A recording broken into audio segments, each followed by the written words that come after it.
Hey guys, ये video wild life God का जो JKSSB ने पेपर करवाया है उसको सॉल्व करने के लिए मैथ सेक्शन करेंगे हम। सबसे पहला क्वेश्चन आप देख सकते हो, 8% पेशेंट है जिनको लिवर डिजीज़ है और वो अल्कोहलिक्स है। ठीक है, 6% अल्कोहलिक्स है और 12% लिवर डिजीज़ है। ये जो पहला है ना input, 8% patient with liver disease, मतलब लिवर डिजीज़ में 8% ऐसे लोग हैं जिनको जो अल्कोहलिक्स है। और उल्टा पूछा हुआ फिर लास्ट में आपको, what's the probability a patient has liver disease if they are alcoholic. अब अल्कोहलिक में कितने हैं जिनको लिवर डिजीज़ है, इसको ये क्वेश्चन कंडीशनल प्रोबेबिलिटी का है। दोनों मेथड से मैं करवा दूंगा। पहले बेसिक मेथड देखो, 8% आप अगर इसको मल्टीप्लाई करोगे, क्योंकि 12% क्या है जो लिवर डिजीज़ वाले, इसमें से 8% क्या है, वो लोग हैं जो लिवर में अल्कोहलिक्स है। अब उल्टा पूछा हुआ है, देखो फिर पूछा हुआ है प्रोबेबिलिटी क्या है एक पेशेंट को लिवर डिजीज़ है अगर वो अल्कोहलिक है। आपको क्या पूछा हुआ है कि क्या प्रोबेबिलिटी है एक पेशेंट को लिवर डिजीज़ अगर वो अल्कोहलिक है। अब ये वो पेशेंट्स हैं ना लिवर में जो अल्कोहलिक्स है, और टोटल अल्कोहलिक्स कितने हैं, 6%। परसेंटेज से परसेंटेज काट सकते हो, 6 2 12, 16% का मतलब 0.16। तो ठीक है, ये सिंपल सा है। बट अब ये ज़रूरी नहीं है स्ट्राइक करे तो इसका कंडीशनल प्रोबेबिलिटी होता है। चलो वो मैं बाद में समझाऊंगा, बट फिलहाल वीडियो लंबी हो जाएगी। कंडीशनल प्रोबेबिलिटी का मतलब होता है एक probability of event, probability of happening of event A when B has happened. तो इसको कैसे करते हैं, P of A intersection B upon B। ठीक है, कैसे सॉल्व करना है देखो जल्दी मैं थोड़ा बता ही देता हूँ मैं। उन्होंने दिया हुआ है 8% जो है patient with liver disease are alcoholics. इसका मतलब ये LA नहीं लिख देना, इसका मतलब है कितने अल्कोहलिक्स है ऐसे जो लिवर डिजीज़ है। ये नहीं पूछा हुआ, आपसे पूछा हुआ है अल्कोहलिक्स कितने हैं जब लिवर डिजीज़ है उनको, वो दे रखा है आपको कितना, 8%। और आपसे पूछा क्या है कि कितने ऐसे पेशेंट हैं जिनको लिवर डिजीज़ है अगर वो अल्कोहलिक है। तो पूछा उल्टा है, P ऑफ LA ये पूछा हुआ है। ये कैसे निकलेगा, आपको इसका फॉर्मूला लगाना होगा जैसे ऊपर लगाया हमने, P of AL is equal to P of A intersection L upon P of L। अब देखो ये दे रखा है 8% और लिवर वाला ये दे रखा है 12%, ये इधर मल्टीप्लाई हो जाएगा तो ये आएगा P of A intersection L। ठीक है, मैं अच्छे से, मेरे पास स्टाइलस नहीं है वरना मैं टैब पे ही सॉल्व करवा देता, बट चलो अब ये आ गया हमारे पास। अब हमें क्या चाहिए, P ऑफ अल्कोहलिक्स, ऐसे लिवर डिजीज़ वाले कितने हैं जब अल्कोहलिक्स होंगे, तो वो आप निकाल सकते हो P ऑफ LA। तो ये दे रखा है ये आपको 8%, यहाँ से सब्सटीट्यूट कर लो इंटू 12% अपॉन में आएगा ए कितना है, यही फॉर्मूला लगा है। देखो यहाँ L था तो यहाँ L आएगा, यहाँ A है तो यहाँ A आएगा। अल्कोहलिक 6 है, 6%, परसेंटेज से परसेंटेज काट दो, ये 2, 16%, फिर वही 0.16। ठीक है, जिस मेथड से आपको अच्छा लगे कर लेना। नेक्स्ट क्वेश्चन क्या पूछ रहा है, प्रोबेबिलिटी काफ़ी पूछी हुई है। 2 fair dice are rolled. What is the probability that the sum of numbers rolled is either 7 or 11? Okay देखो एक ट्रिक बता देता हूँ मैं। डाइस के केस में अगर आपको सम निकालना हो, आपको क्या करना है, नंबर्स लिख लेने, क्योंकि सम ये सिर्फ सम में लगेगा और 2 डाइस का है। 2 3 4 5 6 7 यहाँ लिखो, 8 9 10 11 12। अब बोलोगे 1 क्यों नहीं लिखा, क्योंकि भाई 2 डाइस जब उछालोगे कभी भी सम 1 नहीं आएगा, ये आपको इतना पता होना चाहिए। तो ऊपर से नंबर लिखना शुरू करो, 1 2 3 4 5 और 6, ये इवेंट्स हैं। ठीक है, ये सम है। अब क्या बोल रहा है वो आपसे, वो कह रहा है कि 7 आना चाहिए, और का मतलब प्लस होता है। ठीक है, ठीक है, और का मतलब प्लस होता है। अब देखो 7 का सम या तो 7 आए या तो 11 है। 7 आने के कितने इवेंट्स है, 6 लिख दिया आपने, 6 और मतलब प्लस। और क्या कह रहा है, 11 आने के कितने चांसेस है, तो वो 2 है, 6 2 8। और टोटल इवेंट्स देखो, टोटल इवेंट्स 2 डाइस उछाली ना आपने, 1 से 6 तक कोई भी नंबर आ सकता है, मतलब 6 नंबर, 6 टोटल आउटकम्स। फिर दूसरा उछाला तो 36, तो ये आएगा 8/36। ये आप सॉल्व कर सकते हो 2/9। ठीक है, 4 से 2/9। तो 2/9, ठीक है। फिर आपको मैं क्वेश्चन नंबर 3 करवाना। देखो वीडियो लंबी होगी, अगर आप कोई पर्टिकुलर क्वेश्चन देखना चाहते हो आप आगे फास्ट फॉरवर्ड कर सकते हो, ठीक है। The ratio between two numbers is 2:11 if the difference between the number is 81, find the smaller number, ठीक है। देखो सॉरी, डिफरेंस जो है ना नंबर्स के बीच में 11 और 2 में 9 है, 9 नहीं होगा, ये 9x होगा। अब जैसे जल्दी कैसे करते हैं, इसमें निकालो 9, ये 9 की वैल्यू 81 है, एक की वैल्यू 9, ठीक। छोटे वाले की 9 से मल्टीप्लाई कर दो 18, बड़े वाले की 99। अब देखो इसको मैं कैसे करवाऊंगा आपको। 2:11 जो है दो नंबर्स के बीच का रेशो है। अब रेशो है तो x ले सकते हो, वैसे ज़रूरत है नहीं। तो 11 में से वही दे रखा है कि जो इनका डिफरेंस है वो 81 है, बट यहाँ आप देख रहे हो डिफरेंस 11 - 2 9x है। जो 9x की वैल्यू है वो 81 है, तो 9 से 9 बार x की वैल्यू 9 आ गई। ये नंबर 2 नहीं है, ये नंबर 2x है, तो x से मल्टीप्लाई करोगे ना तो ये आएगा 18, ठीक है। यही पूछा था आपसे। फिर क्या कहेगा कि बताओ ये 11 दूसरा नंबर बड़ा नंबर क्या है, तो यहाँ से 9 से मल्टीप्लाई कर दो, वो 99। सम पूछ लेता तो 11 + 2 13 × 9 कर देता आप 117, ठीक है। तो ये ऐसे होगा। फिर नेक्स्ट क्या है, the product of two number is 10 more than 5 times the sum. देखो मैं हर क्वेश्चन को ना एक एग्जाम अप्रोच से समझा रहा हूँ, एक बेसिक से, बट अगर आप हर क्वेश्चन बेसिक से करोगे ना तो ज़रूर आपका क्वेश्चन मतलब छूट जाएगा, क्वेश्चन पेपर सॉल्व नहीं कर पाओगे पूरा। तो आप बेसिक्स देखो, फाउंडेशन बहुत ज़रूरी है, लेकिन फिर आपको लेवल अप भी करना होता है, आपको एग्ज़ाम बेस्ड अप्रोच सीखनी होती है। देखो then the product of two number is 10 more than 5 times the sum times the sum, ठीक है। Find the numbers if they are in ratio 5:6। देखो पहले तो मुझे इसकी लैंग्वेज वेग लगी है, कुछ क्लियर नहीं है, बट फिर भी देखो सबसे बड़ी हिंट कैसे, अगर आप ये क्वेश्चन बिना देखे कैसे बिना पेन चलाए कैसे कर सकते थे। रेशो जब 5:6 दिया हुआ है, ऐसा कोई नंबर ही नहीं है जिसका 5:6 सिवाय ऑप्शन ए के, तो यही आंसर होगा, बात खत्म। क्यों? क्योंकि रेशो आपको मिनिमम प्रोपोर्शन में होता है, उसी से मल्टीप्लाई लग के वो नंबर बनेगा। तो 5 और 6 और किस में दिख रहा है आपको ज़रा बताओ, सिर्फ 10 और 12 में। क्यों?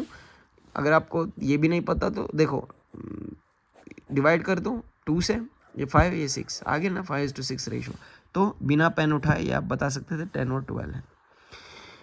फिर कह रहे हैं factory has 400 workers with man and women in ratio 5:3। 87.5% of all workers are regular. Okay देखो आपको परसेंटेज मस्ट चीज़ है, ये बेसिक कैलकुलेशन टेक्निक्स में ही सिखाया जाता है कि 87.5 की वैल्यू क्या होती है, ये होती है 7/8। वैसे ही 37.5 की वैल्यू क्या होती है, 37.5% इसकी होती है 3/8। वैसे ही 62.5 वो आएगी 5/8, 5/8 नहीं 62.5% 5/8 ऐसे। तो ये चीज़ें आपको टिप्स में होनी चाहिए। 1 से 1/2 1/3 से लेके 1/20 तक आपको जो है इनका फ्रैक्शनल वैल्यू याद होनी चाहिए परसेंटेज की, ठीक है। और परसेंटेज भी और फ्रैक्शनल वैल्यू भी हेल्प करेगी आपको। आते हैं क्वेश्चन पे। 400 टोटल हैं, उसमें से 7/8 रेगुलर है, मतलब 8 की वैल्यू, ये ओरिजिनल नंबर है, तो 8 की वैल्यू 400 दे रखी, 1 की वैल्यू 50, तो रेगुलर कितने आएंगे, 50 से 7 को मल्टीप्लाई दो 350 कस्टमर्स जो भी है रेगुलर है। फिर कह रहा है मैन और वुमेन का रेशो 5:3 है, जबकि इधर 400 दे रखा है, तो 5 3 8 तो 50, तो मैन 250 है, मैन 250 है, विमेन कितने हैं 150 हो गए। अब आप बोलोगे कैसे, क्योंकि टोटल 5 और 3 8, इसको डिवाइड कर दो तो 1 यूनिट की वैल्यू आएगी 50, तो फिर 5 से करोगे तो 50 को मल्टीप्लाई, तो मैन 3 से विमेन, ठीक है। फिर 92% जो मेल एम्प्लॉयज़ है वो रेगुलर है। अब देखो तो क्वेश्चन पढ़ लेते हैं एक बार।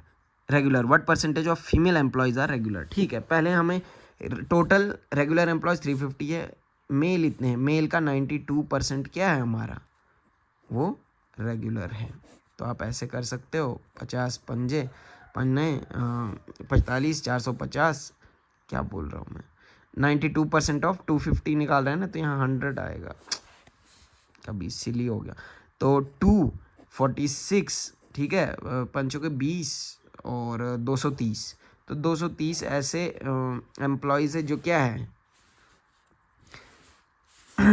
230 ऐसे एम्प्लॉयज़ है जो मेल रेगुलर है, बाकी के फीमेल रेगुलर होंगे, जाहिर सी बात है। देखो 350 ये 230 ये है, तो 120 फीमेल ऐसे हैं जो रेगुलर है। तो इसको टोटल से डिवाइड कर दोगे इंटू 100, ये 3, ये 2, ये 40, 40 दूने 80, ठीक है, यहाँ से आ जाएगा 80%। फिर भी एक बार आप आंसर की से रिलेट ये चेक कर लेना, मैंने आंसर की देखी नहीं है अभी तक और मुझे पता भी नहीं है कहाँ पे है इसकी आंसर की, तो मिस्टेक्स हो सकती है, ठीक है।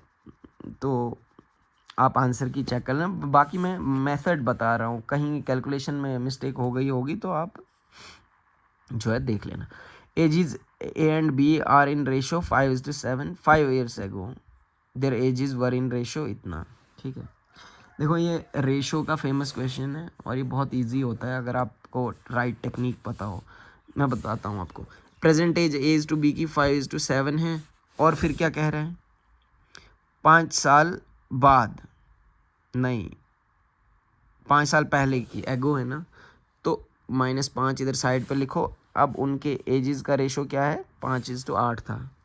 अब देखो ऐसा तो है नहीं 5 साल कम हुए तो ये 5 से 5 ही रहे। इस चीज़ में आपको जब डिफरेंस सेम हो ना, क्योंकि 5 साल पहले दोनों की -5 होगी, तो जब भी डिफरेंस सेम करना हो रेशो में, आप यहाँ डिफरेंस सेम कैसे करोगे 5 और 2 में कितने का 2 यूनिट का डिफरेंस, उससे नीचे मल्टीप्लाई कर दो तो ये क्या आएगा 10:16, और 5 और 8 में कितने का डिफरेंस 3 का, तो यहाँ मल्टीप्लाई कर दो 3 5 15 और 3 7 21। अब देखो डिफरेंस यहाँ 5 का दे रखा है, ये 5 साल पहले का है, ठीक है। एक्चुअल में भी डिफरेंस कितना है 15 और 10 के बीच 5 का, और यहाँ भी 5 का, मतलब 1 यूनिट की वैल्यू 5 है। अब हमसे पूछ क्या रहा है कि द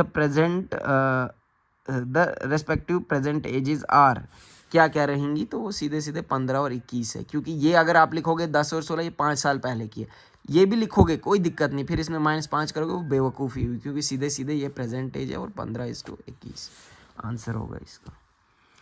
फिर है 2 numbers are in ratio 4:5, okay, their HCF is 16, then the sum of these 2 numbers is, ठीक है।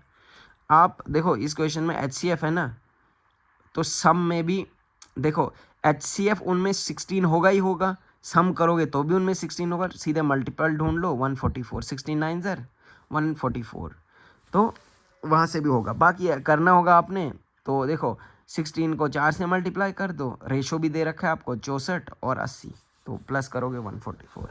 नेक्स्ट 8 HCF और LCM दे रखा है, एक नंबर दे रखा है, दूसरा निकालेंगे। ये सबसे इजी क्वेश्चन है। देखो आपको एक फॉर्मूला पता होना चाहिए, HCF into LCM is equal to first number into second number. HCF दे रखा है, ठीक है।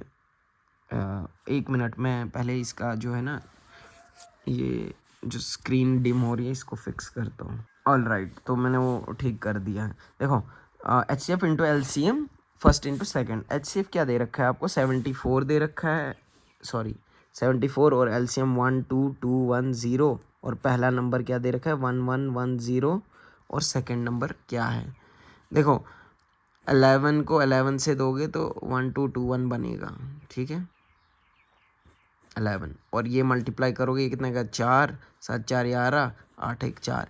लेकिन आपको ये नहीं पूछा है, आपको पूछा है दोनों का सम क्या है, तो एक नंबर पहले ही दे रखा था 1 1 1 0 1 1 1 0, ऐड कर दो 4 2 9 1924, तो 1924 इसका आंसर हो गया। नेक्स्ट देखो एक सेकेंड, नेक्स्ट क्वेश्चन है कि in an, I hope clear है आपको screen. In an examination 54% candidates passed in science, 42% failed in mathematics, if 32% failed in both subjects. जब भी ऐसा क्वेश्चन है वेन डायग्राम का है, देखो बोथ वाला जो है ना उसी के हिसाब से चीज़ें कर लो। 32 फेल्ड इन बोथ, ऐसे ऐसे ये 32% है, लेकिन ये फेल क्या है, यहाँ हमें जो साइंस का डेटा वो पास का दिया होगा, हाँ, तो आप इसको 46 लिख लो, वो फेल होगा। तो ये 46 है और ये साइंस है और मैथ्स में कितने फेल हैं? 42%। 42%। अब देखो फेल का इधर भी डेटा है, इधर भी। अब 32 को आप 46 को मतलब 46 में से 32 माइनस करोगे तो कितना आएगा? 14। तो यहाँ 14 आएगा। अब ये 32 42 है, यहाँ 10 आएगा। क्यों? क्योंकि यहाँ 32% फेल वाले ऑलरेडी ले रहे हैं। फिर ले लोगे आप तो ये एरर देगा, इसीलिए आपको माइनस करना पड़ता है। तो ये टोटल परसेंटेज है जो सारे फेल हुए। तो बताओ पास कितने हो गए? 4 2 6, तो 3 तो 2 5, 56, तो 44% पास होंगे। 56 क्या है? फेल वाले, क्योंकि हमने बीच वाला डेटा फेल कर लिया था, तो 44% पास होंगे। ठीक है, तो फिर नेक्स्ट देखो, the HCF and LCM of two numbers are 33 and 47 when the first number is divided by 3 the quotient is 1 to 1, find the other number. सीधे घुमाना चाहे बट कुछ घुमा नहीं पाए, ये 363 है। अब देखो ना, जिस चीज़ को आप 3 से डिवाइड करोगे क्वोशिएंट ये आएगा, मतलब डायरेक्ट मल्टीपल है, मल्टीप्लाई कर दो, 363 है। तो फिर वही question, HCF into LCM is got first into second. HCF क्या दे रखा है आपको? 33 और LCM दे रखा है आपको 4719 और फर्स्ट नंबर क्या दे रखा है? 363 और अदर नंबर क्या होगा?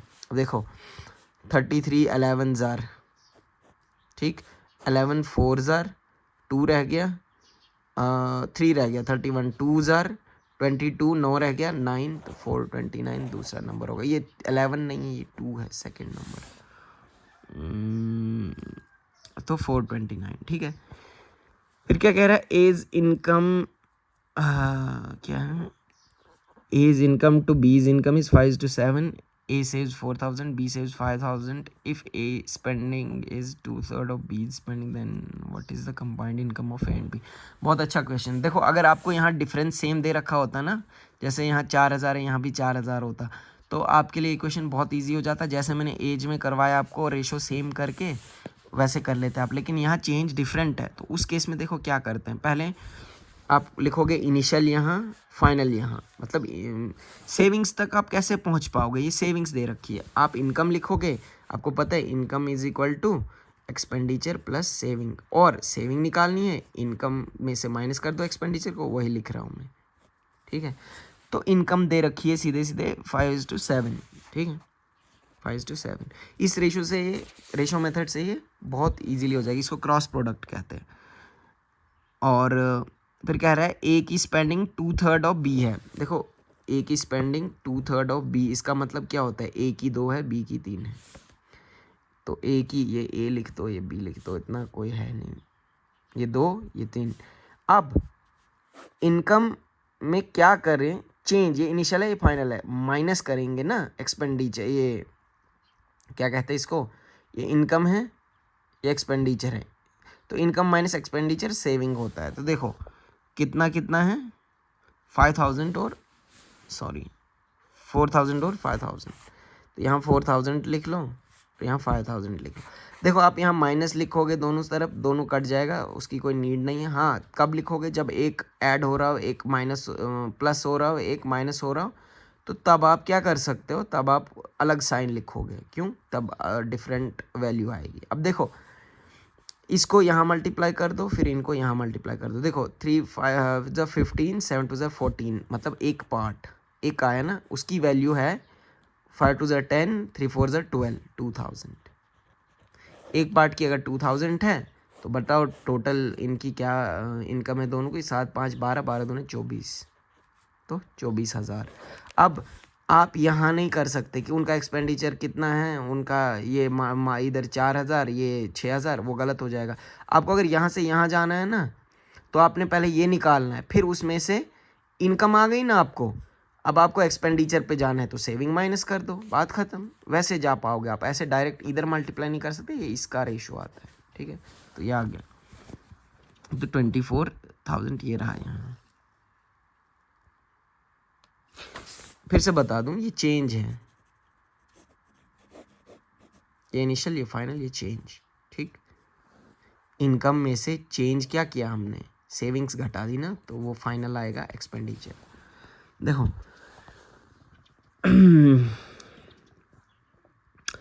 a 900 kilometer trip takes 11 hours. If 2/5 distance is covered at 60 kilometers, what speed is needed for the rest of the trip? बहुत easy question है। 2/5 डिस्टेंस कर लो, 360 हो जाएगा, 5 से 18 बार जाएगा, 180 बार 2, 360, 360 को 60 किलोमीटर की डिस्टेंस पे कवर किया है, मतलब तो 6 घंटे लग गए और 5 घंटे और लगने चाहिए, तो कितना डिस्टेंस रहा हमें, 540 रहा है। 5 कितने घंटे लगने चाहिए, 5, ये 108 आएगा, बात ख़त्म। इसमें कुछ करना ही नहीं था, ठीक है। नेक्स्ट क्वेश्चन क्या है, a person covered 42 kilometers in 5 hours using both walking and cycling. Walking speed was 6 kilometer per hour and cycling speed was, ठीक। अब देखो ये भी क्वेश्चन थोड़ा वेग लग रहा है मुझे, बाकी देखो इसको आप रेशो मेथड से कर सकते हो, स्प्लिट करके। अगर उसने 42 किलोमीटर्स ट्रैवल किए 5 आवर्स में, ठीक है, और वॉकिंग की स्पीड 6 है, साइकिलिंग की 10 है, ठीक। अब वॉकिंग की 6, साइकिलिंग की 10। अब देखो अगर सिर्फ 6 किलोमीटर होती, ठीक है, और 5 घंटे में वो कितना ट्रैवल कर पाता, 30 किलोमीटर, लेकिन यहाँ 4 एक्स्ट्रा है। इसको आप ऐसे लिख सकते हो 6 + 4। अगर वो 6 ही किलोमीटर चलता, ठीक है, तो तब वो 30 किलोमीटर कवर कर लेता, लेकिन ये जो एक्स्ट्रा 12 है ना, ये 4 की वैल्यू है, तो 1 की वैल्यू 3, तो 1 की वैल्यू 3 आ गई, तो 10 की 30। साइकिलिंग से उसने 30 किलोमीटर चला हुआ है और रिमेनिंग निकाल दो 42 में से, तो 12 किलोमीटर वॉकिंग से चला है। ये रहा वॉकिंग 12 किलोमीटर। फिर 14 क्वेश्चन नंबर 14 क्या कह रहा है, a man completes a certain journey by car if he covered 30% of the distance at B's, 60% of the distance at इतना, रिमेनिंग एवरेज स्पीड का क्वेश्चन है। देखो एवरेज स्पीड का होता है formula total distance upon total time, ठीक है। अब टोटल डिस्टेंस मैंने 100 मान ली, क्योंकि उधर परसेंटेज में दे रखा है, तो आप 100 मान सकते हो, कुछ भी मान लो। फिर उसका आपने 60% निकालना पड़ेगा, फिर 30, इसीलिए 100 मानो, डायरेक्ट हो जाएगा। If he covered 30% of the distance, मतलब 30 किलोमीटर उसने कितने स्पीड से ट्रैवल किया, 20 से। फिर 60 ट्रैवल किया उसने कितने से, 40 से।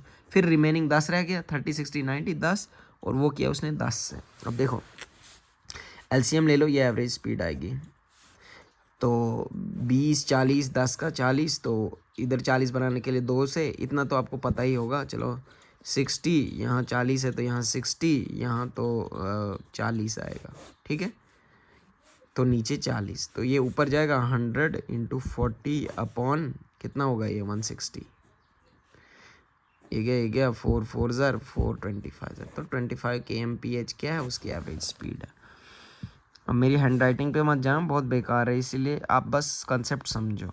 फिर 15th क्वेश्चन क्या कह रहा है, a man covers half of his journey at 6 kilometer and remaining half at 3 kilometer, his average speed is, बहुत इजी है। देखो 6 और 3 का एलसीएम ले लो, क्या आएगा 18, सॉरी बहुत बड़ा ब्लंडर, 6, तो आप वो भी ले सकते हो, मैं 36 ले रहा हूँ। देखो 36 टोटल डिस्टेंस ले रहा हूँ, आप कोई भी ले सकते हो जो जिससे ये कट जाए, क्या कट जाए, 6 और 3। अब देखो उसने हाफ जर्नी मतलब 18 किलोमीटर उसने 6 की स्पीड से कवर किया, और हाफ उसने 3 की डिस्टेंस, बताओ उसकी एवरेज स्पीड क्या है। तो फिर वही है ना, टोटल डिस्टेंस टोटल टाइम। ये टाइम कैसे है, क्योंकि ये डिस्टेंस है, ये स्पीड है, आ गया टाइम, ये डिस्टेंस है, ये स्पीड है, आ गया टाइम, तो ऐड करोगे टोटल टाइम 36/3 + 6 9, तो ऐसे करना नहीं चाहिए, मैं ऐसे थोड़ा जल्दबाजी में, 9 4 से 36, तो 4 किलोमीटर पर आवर इसकी क्या रहेगी एवरेज स्पीड। एज का फिर से एक क्वेश्चन आ गया, ठीक है।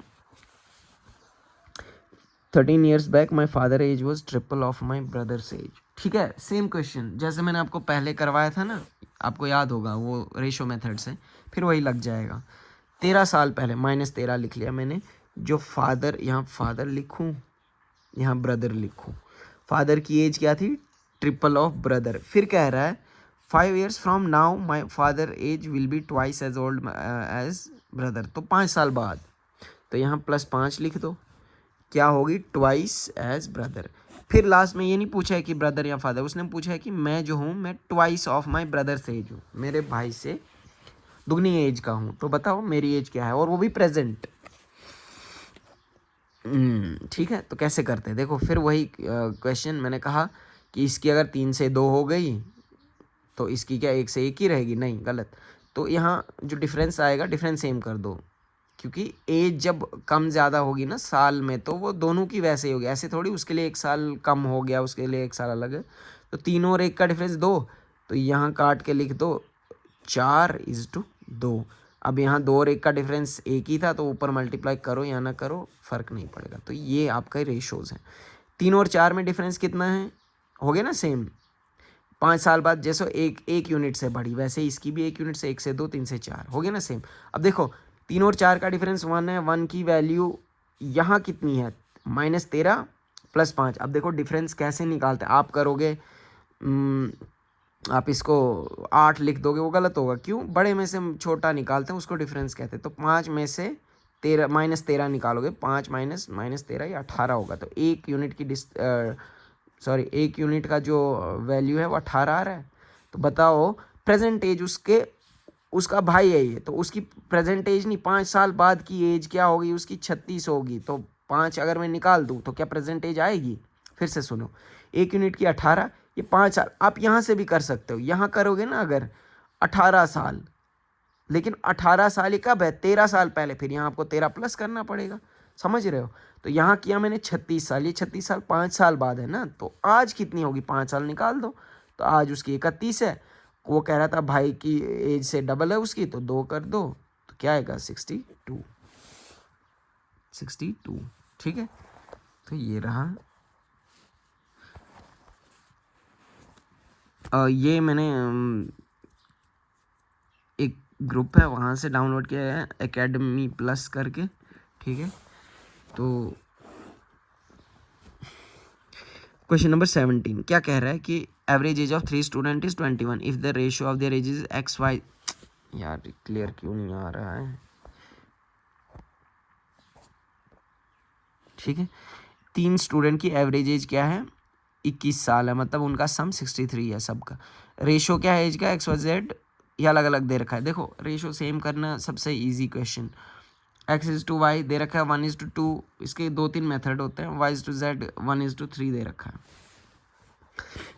अब यहाँ y 2 है, यहाँ 1 है, यहाँ 2 से मल्टीप्लाई कर दो, बात ख़त्म। तो x1 y2 और y यहाँ भी 2, तो z3 2 z 6। तो ये आई XYZ। 6 2 8 और 1 9, 9 की वैल्यू 63 दे रखी है। क्यों? क्योंकि वहाँ 21 एवरेज एज है 3 की, तो एवरेज को मल्टीप्लाई भी तो करोगे 3 से, तभी तो सम आएगा। तो 9 7 63। तो फिर क्या पूछा हुआ है हमें पूछा हुआ है y की एज जिससे रिलेटेड है वो नंबर क्या है? तो भाई वो 2 है ना, तो 7 से 2 को मल्टीप्लाई दोगे 14 आंसर आना चाहिए। ठीक है, 14। फिर क्या है? ए और बी, एक सेकेंड। ए और बी जो हैं किसी काम को 3 दिन में करते हैं, ठीक है, लेकिन 2 दिन बाद बी चला जाता है। तो बताओ बी अकेला होता तो वो काम कितने? ये बहुत इजी क्वेश्चन है, आप कैसे कर सकते हैं? ए और बी किसी काम को 3 दिन में कर सकते हैं, है ना, यही है। ठीक है, तो अब अगर वो 3 दिन में ए बी मिलके काम करेंगे, उन्होंने 2 दिन, क्योंकि 2 दिन बाद बी चला गया, यही है ना, हाँ बी चला गया। अब देखो 3 दिन लगाएंगे वो 3 काम करेंगे, तो 2 दिन लगाएंगे तो 2 काम करेंगे। ठीक, अब 2 काम करेंगे, इस 3 में से 2/3 काम हो चुका है, रिमेनिंग कितना है? हाँ, रिमेनिंग अब काम कितना रह गया? 1/3 यूनिट का। और ये काम ए कितने दिन में कर पा रहा है? 2 दिन में। ये वर्क है, ये टाइम है, तो एक वर्क को करने में ए, क्योंकि ए रह गया ना, फिर बी चला गया, ए रह गया, तो 1/3 काम को 2 दिन में कर रहा है, तो एक काम को 3 से मल्टीप्लाई कर दो उधर, तो एक काम को करने में 6 दिन ले रहा है वो। तो अब आपको पता है जो ए की एफिशिएंसी है, एफिशिएंसी अभी नहीं, वो 6 दिन ले रहा है, तो आप इन दोनों का एलसीएम ले लो, तीनों 6 का 6, तो 3 2 जार 6, 6 1 जार 6, ए की एफिशिएंसी 1 है, बी की भी 1 होगी, क्योंकि ए और बी की एफिशिएंसी मिलके 2 है, ए की 1 है, बी की 1 होगी। तो वही कह रहा है, कहाँ गया, हाँ, बी अलोन कितने दिन में करेगा, तो 6 दिन में करेगा। ठीक, next question is 19th। To complete a work A takes 50% more time than B. अब देखो, टाइम और एफिशिएंसी का इन्वर्सली प्रोपोर्शनल रेशो होता है, ये आपको पता होना चाहिए। कोई अगर ज़्यादा टाइम ले रहा है मतलब वो कम एफिशिएंट है। कह रहे 50% कौन ज़्यादा टाइम ले रहा है, ए ज़्यादा टाइम ले रहा है, तो ए का टाइम 3 होगा, बी 2 ले रहा होगा, एफिशिएंसी उल्टी हो जाएगी, 2 एफिशिएंसी ए की और 3 एफिशिएंसी बी की।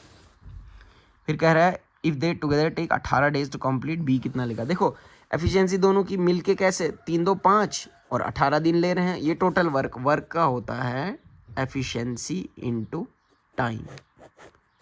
अब वर्क निकालना है, वहाँ से हमें डेज दे रखे हैं, एफिशिएंसी दोनों की दे रखी, टोटल वर्क आ गया। अब हमसे पूछ रहा है यही सेम वर्क अगर बी होता कितने में करता, उसकी 3 एफिशिएंसी, 3 से डिवाइड कर दो। कैसे, फिर देखो ना, टाइम वर्क से एफिशिएंसी को डिवाइड कर दो, वही ये टोटल वर्क है, उससे 3 की एफिशिएंसी कर दो, 5 6 जार 30 डेज लेगा। ठीक, अब देखो एक और प्रोबेबिलिटी का question, tickets 1 to 20 are mixed up. अच्छा, फिर बोलेगा कि अगर हम कोई भी एक टिकट निकालें उसमें 3 होगा या 5 होगा, फिर और का मैंने बता दिया, प्रोबेबिलिटी में और का मतलब प्लस होता है। देखो 1 से 20 तक नंबर हैं, 3 या 5 से पूछा हुआ है। अगर हम, आपको पता होना चाहिए फेवरेबल अपॉन टोटल, टोटल तो 20 है, फेवरेबल कितने हैं, 3 से 20 के कितने मल्टीपल आएंगे, 6 आएंगे ना, 5 से 20 के मल्टीपल 4 आएंगे। अब 6 4 10, 1/2, लेकिन वो गलत होगा। क्यों, क्योंकि आपने एक चीज़ 2 बार काउंट कर ली, वो क्या है, वो इनका मल्टीपल लो, 3 5 15। अब 15 3 में भी आता है, 5 में भी आता है, आपने इस 4 में एक 15 एक्स्ट्रा लिख दिया, क्योंकि 15 यहाँ भी आ गया था इसके फैक्टर में। मैं आपको एक डिटेल में बताता हूँ। देखो 3 के फैक्टर क्या है, 3 6 9 12 15 18। फिर 5 के फैक्टर क्या है, 5 10 15 20। देखो ना, जब आप ये 6 ले रहे हो तो इसमें 15 आ रहा है, ये 5 ले रहे हो, सॉरी 5 नहीं 4 आएगा ना, हाँ 5 10 15 20, तो इसमें भी 15 आ रहा है। आप 2 बार सेम नंबर को काउंट कर लो, इसलिए 15 हट जाएगा, तो टोटल 9/20 आएगा इसका आंसर। इसीलिए अगर आप 10 ले रहे हो, क्योंकि जो 5 से 15 हो रहा है वो 3 से भी तो हो रहा है, तो 2 बार काउंट नहीं करोगे आप। क्वेश्चन नंबर 22 क्या कह रहा है, एवरेज का क्वेश्चन है। ठीक है, कह रहा है कि 40 स्टूडेंट्स थे, उन्होंने टेस्ट लिया, ठीक है, एवरेज स्कोर उनका 45 था। बाद में पता चला कि कुछ एरर होने के 25 को हमने गलती से क्या लिख दिया, 35। ये डिविएशन से करने वाला क्वेश्चन है। ठीक है, मैं आपको ऐसे, इस क्वेश्चन के लिए भी आपको हाथ नहीं उठाना था, पेन नहीं चलाना था। क्यों, 25 को क्या लिख दिया, 2 बार 35 लिख दिया, मतलब 70 लिख दिया ना, यही तो कह रहा होगा। 30 एज 35 ट्वाइस, और 38 को गलती से क्या लिख दिया, 38 को 32 लिख दिया। 25 को 70 लिख दिया, मतलब कितना ज़्यादा लिखा, ये माइनस में आ गया, क्योंकि इसको माइनस घटाना पड़ेगा, 45 ज़्यादा लिख दिया। और यहाँ 38 था और यहाँ कम लिख दिया, कितना कम लिखा, 6 कम लिखा, तो 6 दे दिया, तो ये -39।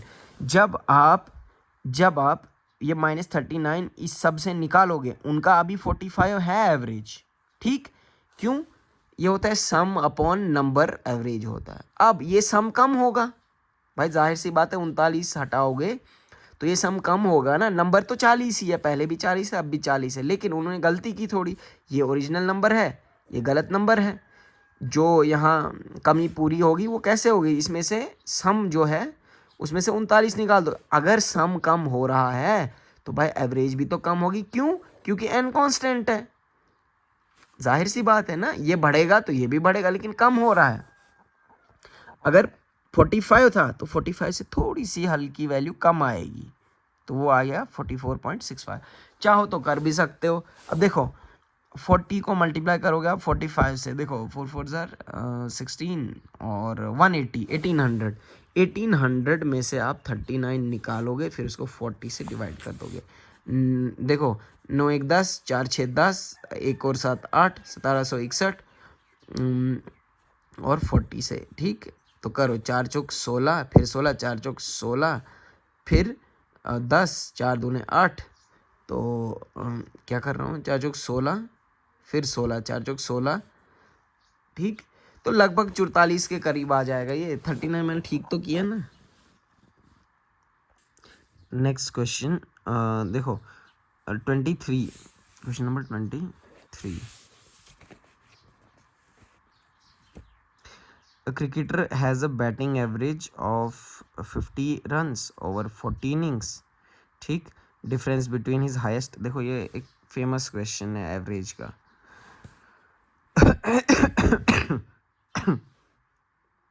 50 रन का एवरेज है 40 में, ठीक। उसमें से कह रहा है कि 38 में उसका एवरेज क्या है, 48, जबकि 40 में 50 था उसका। जो हाईएस्ट प्लस लोवेस्ट है ना, जो दो है हाईएस्ट और लोवेस्ट, उनका एवरेज आपको पूछा हुआ है, उसके हाईएस्ट स्कोर क्या है। अब देखो ये भी डिविएशन से होगा। यहाँ कितने की कमी है, 2 की, कितने पे, 38 पे, ठीक। तो ये हो जाएगा 76 माइनस 76, लेकिन यहाँ 2 है, ठीक है।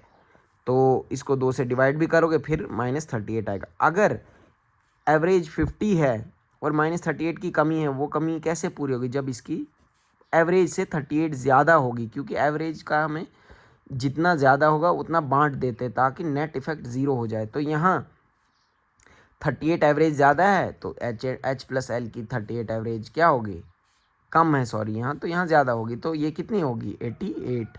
अब देखो एच प्लस एल की एवरेज 88 है, ये एवरेज है, तो मतलब 2 नंबर है ना, तो मल्टीप्लाई भी तो करोगे, एच प्लस एल 176 है। फिर यहाँ हाईएस्ट माइनस लोवेस्ट का भी दे रखा है 170 रन, 17 डिफरेंस जो है एच माइनस एल का वो 72 दे रखा है, 172। अब आपको हाईएस्ट निकालना है, ऐड कर दो, तो 2h की वैल्यू क्या आएगी, 2h इज इक्वल टू 8 7 7 14 348, तो 174। तो 174 उसका हाईएस्ट स्कोर होना चाहिए। अब आपको कहेंगे कि हाईएस्ट दे रखा है 174, तो बताओ लोवेस्ट क्या है, तो लोवेस्ट 2 है। सीधी सी बात है, देखो ना, उन्होंने पूछा सिर्फ हाईएस्ट है, वो तो निकल गया, लेकिन अगर लोवेस्ट पूछा होता तो कैसे करते। यहाँ से एच 174 है, 6 में से ये निकाल दोगे तो 2 रहेगा ना पीछे, 23। अच्छा नेक्स्ट क्वेश्चन कहता है कि a shooting team of 8 members had a competition. The top scorer got 85 points. If the person had scored 92 points, the team's average score would have been 84, ठीक है। देखो अब पहले कुछ स्कोर था और 8 लोग थे, एवरेज ए था। फिर कह रहा है टॉप स्कोरर अगर कितना 85 थे ना उसके, अब 92 है, मतलब कितने का डिफरेंस आया सम में, 7 का ना। तो आप लिख सकते हो, क्योंकि मैंने इसमें वो सारे इंक्लूड कर लिए, वो जो 85 थे उसके वो भी इंक्लूड कर लिए, लेकिन अगर मैं इधर फिर से 92 लिखूँ तो वो गड़बड़ होगी, क्योंकि वो तो इसमें ऑलरेडी है। तो एक्स्ट्रा जो है वो लिखो, 7 एक्स्ट्रा है ना 92, तो 8 लोग फिर से वैसे ही। तो अब जो एवरेज है वो 84 है। अब इसको यहाँ मल्टीप्लाई करोगे आप 8 इंटू 84, तो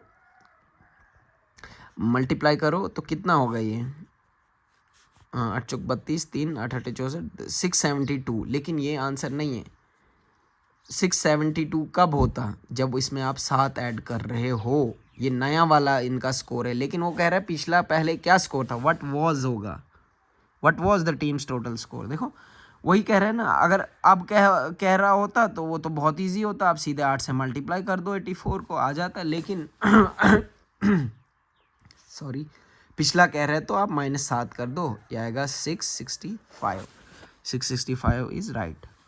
फिर 25th क्वेश्चन कह रहे हैं कि what will be the radius of circle for which circumference and the area are numerically equal. ये बहुत आसान है, आप 2πr सर्कमफ्रेंस को इक्वल कर दो r स्क्वायर के, पाई से पाई कट गया, r के एक पावर से ये कट गया तो r2 आ गया। ठीक है, तो r2, तो यही था। मैंने काफ़ी डिटेल में समझाने की कोशिश की है, तभी ये इतना टाइम लगा। बाकी आप इन क्वेश्चंस को कम से कम 10 से 15 मिनट में कर सकते हो। ठीक है, 10 से 15 भी वो कब कर पाओगे, जब आपकी प्रैक्टिस होगी। इस तरह के क्वेश्चन किए होंगे आपने ऑलरेडी, लेकिन इस तरह के क्वेश्चन नहीं किए हैं तो आपको 3 से 4 मिनट एक क्वेश्चन में भी लग सकते हैं। तो यही था आज का। अगर आपको इंग्लिश और रीजनिंग भी चाहिए तो आप कमेंट करना, बाकी जीके तो आप कहीं से भी चेक कर सकते हो, बहुत ऑब्वियस सी चीज़ है। ठीक है, तो इतना ही रखते, वीडियो काफ़ी लंबी हो गई। अगर आपको वीडियो पसंद आई तो हाइप करो, like share subscribe, and I will see you in the next one. Bye bye.